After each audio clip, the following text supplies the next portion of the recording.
আসসালামু আলাইকুম রহমতুল্লাহি ওয়া শুভ সকাল। সকালের এই মিষ্টি হাওয়ায় পাখির কিচিরমিচির আওয়াজে আপনাকে জানাচ্ছি শুভ স্বাগত।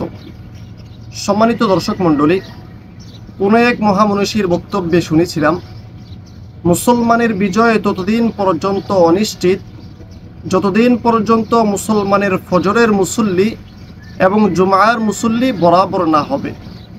জুমায় মসজিদে যে পরিমাণ মুসল্লি হয়, যদি ফজরেও সেই পরিমাণ মুসল্লি হয়, তবেই মুসলমানের বিজয় খুব কাছাকাছি চলে আসছে নিশ্চিত বোঝা যাবে।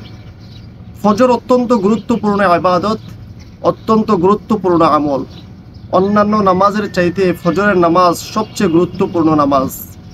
ফজরের নামাজ এবং এশার নামাজ মুনাফিকের জন্য সবচেয়ে কষ্টদায়ক নামাজ, কিন্তু মুমিনের জন্য সবচেয়ে আরামদায়ক নামাজ। আমার দিনটা যেন শুরু হয়, আমার দিনের সূচনা যেন রবের গোলামির মাধ্যমে শুরু হয়। আমি যেন রবের কদমে সিজদা দিয়ে আমার দিনকে শুরু করতে পারি। এতে করে আমার দিনটা ভালো কাটবে।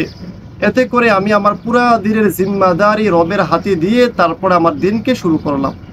এজন্যে আসুন, আমরা তো চাকরি বাকরির জন্য কিছুক্ষণ পরে উঠবই।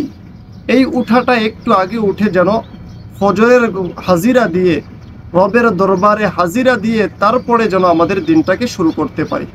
আল্লাহ আমাদের প্রতিটা মানুষকে কবুল করুন। ফজরের নামাজে বেশি থেকে বেশি হাজিরা দেওয়ার তৌফিক দান করুন, আমিন। ওয়া মা আলাইনা ইল্লাল বালাগ। ওয়াসসালামু আলাইকুম ওয়া রাহমাতুল্লাহ।